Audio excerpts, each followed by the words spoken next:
মুসলিম শরীফের 1396 নম্বর হাদিসের মধ্যে রাসূল বলেন, তুখযু মিন আগনিয়াইহিম ফাতুরাদ্দু আলা ফুকারাইহিম।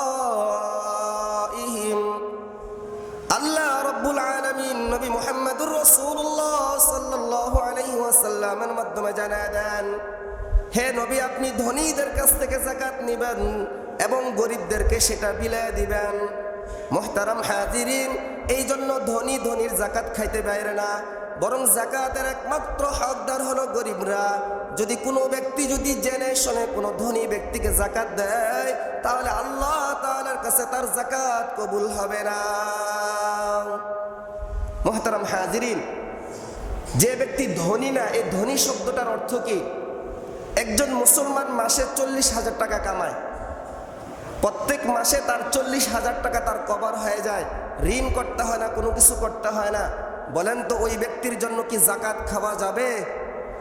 সবাই বলে না, যাকাত খাওয়া যাবে? যে ব্যক্তি খাইতে পারে না, বাসস্থানের ব্যবস্থা নাই, চলাফেরার ভালো ব্যবস্থা নাই, একবেলা খেলে আরেক বেলা খেতে পারে না, এমন ব্যক্তিকেই শুধু যাকাত দিবেন। যে ব্যক্তি 40,000 50,000 টাকা কামাই করে, সংসারে কোনো টানাপোড়েন থাকে না, ওই ব্যক্তিকে যাকাত দেওয়া জায়েজ হবে না। অনেক ভাড়াটিয়ারা যাকাত নেয়। ঢাকা শহরে 15,000 টাকা দিনে ফ্ল্যাট থাকে, এরপরে আবার যাকাত খুঁজে মানুষের কাছে। এরকম অনেক লোক আছে ঢাকার শহরে, ফ্ল্যাটের মধ্যে থাকে, 15,000 টাকা দিয়ে ফ্ল্যাট থাকে, তার সংসারে খরচ আছে 20,000 টাকা আছে, ধরেন 40,000 টাকা তার ইনকাম আছে, এটা দিয়ে তার মাসিক খরচটা চলে যায়। সে মনে করে আমি তো ধনী না, যাকাত খাইতে পারবো, ওই ব্যক্তিকে যাকাত দেওয়া জায়েজ হবে না। আমার কথা বুঝে আসছে আপনার? এই জন্য যাকাত দিবেন কাকে? মিসকিন যাকে বলে, যে ব্যক্তি 15,000 টাকা দিয়ে ফ্ল্যাটে থাকে, তারা কি মিসকিন কয়? কথা বলেন না আপনি? মিসকিন, যাকাত দিতে হবে মিসকিনকে, ফকিরকে। যে ব্যক্তি ঢাকা শহরে 15,000 টাকা দিয়ে ফ্ল্যাটে থাকতে পারে, সে কি ফকির, মিসকিন, না সে ধনী? সবাই বলেন না, সে ফকির, মিসকিন, না সে ধনী? সে ধনী। এমন ব্যক্তিকে যাকাত দিলে, জেনে শুনে যদি আপনার যাকাত দেন, আপনার যাকাত আদায় হবে না। এই জন্য মুহতারাম হাজিরিন, উলামায়ে কেরামের কাছ থেকে জেনে নেবেন কাকে আমি যাকাত দেব। এখানে আরেকটা মাসআলা হলো, সন্তান যদি টাকা পয়সার মালিক হয়, বাবা মাকে যাকাত দিতে পারবে কিনা? ছেলে সন্তানকে যাকাত দিতে পারবে নাকি স্ত্রীকে যাকাত দিতে পারবে না? একজন পুরুষের কাছে যে সমস্ত নারীদের অথবা যে সমস্ত পুরুষের ভরণ পোষণের দায়িত্ব থাকে, ওই ব্যক্তিকে যাকাত দেওয়া জায়েজ হবে না। বলেন তো, আপনার স্ত্রীর ভরণ পোষণের দায়িত্ব কার কাছে? সবাই বলেন না, আপনার শ্বশুরের কাছে না আপনার কাছে? তাহলে আপনার স্ত্রী, আপনি ধনী মানে আপনার স্ত্রীও ধনী, আপনার স্ত্রীকে আপনি যাকাত দিতে পারবেন না। আপনি যাকাত দেন, আপনার ছেলে আলাদা হয়ে গেছে, আপনার সাথে সংসার একসাথে থাকে না, ওই সন্তানকে আপনি যাকাত দিতে পারবেন না।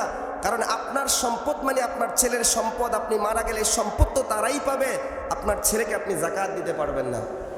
বলেন তো, বোনের ভরণ পোষণ কি ভাইয়ের দায়িত্বে না ভাইয়ের দায়িত্বের বাহিরে?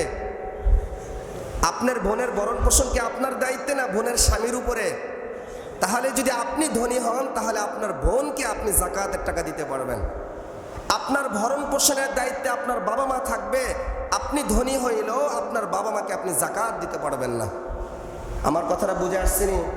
এই জন্য ছেলেকে যাকাত দেওয়া যাবে, স্ত্রীকে যাকাত দেওয়া যাবে, বোনকে যাবে, বোনকে যাবে, ফুফুকে যাবে। অর্থাৎ যাদের ভরণ পোষণের দায়িত্ব আপনার কাছে আল্লাহ তাআলা ন্যস্ত করে নাই, এমন নারী পুরুষকে আপনি যাকাত দিতে পারবেন। আল্লাহ তাআলা আমাদের সকলকে কথাগুলো বুঝে সে অনুযায়ী আমল করার তৌফিক দান করেন। সকলে বলে আমিন। হীরা মণি মুক্তা এগুলোর উপর যাকাত আসে কিনা? হীরা মণি মুক্তার উপর যাকাত আসে না, তবে যদি ব্যবসার উদ্দেশ্যে এগুলোকে ক্রয় করা হয়, তাহলে এগুলোর উপর যাকাত আসবে। ফ্ল্যাট বাসা যাকাত আসবে। আপনি যতটুকু ফ্ল্যাটের মধ্যে থাকতেছেন, অতটুকুর মধ্যে যাকাত আসবে না, কিন্তু যেগুলোর ভাড়া আপনি পাইতেছেন, ওগুলোর যাকাত আপনাকে দিতে হবে। আপনি জমিন কেনা বেচা করেন, ব্যবসার উদ্দেশ্যে যদি জমিন কেনা বেচা করেন, ওই ব্যবসার উদ্দেশ্য থাকার কারণে আপনি যাকাত দিতে হবে। ব্যবসার উদ্দেশ্য না থাকলে আপনাকে যাকাত দিতে হবে না।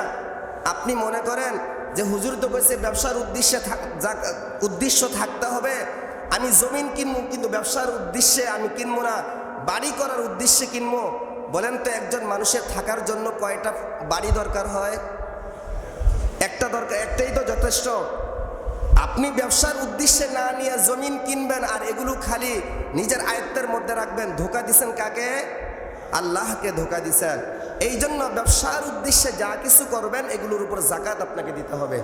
আল্লাহ তাআলা আমাদের সকলকে কথাগুলো বুঝে সে অনুযায়ী আমল করার তৌফিক দান করেন। সকলে বলি আমিন।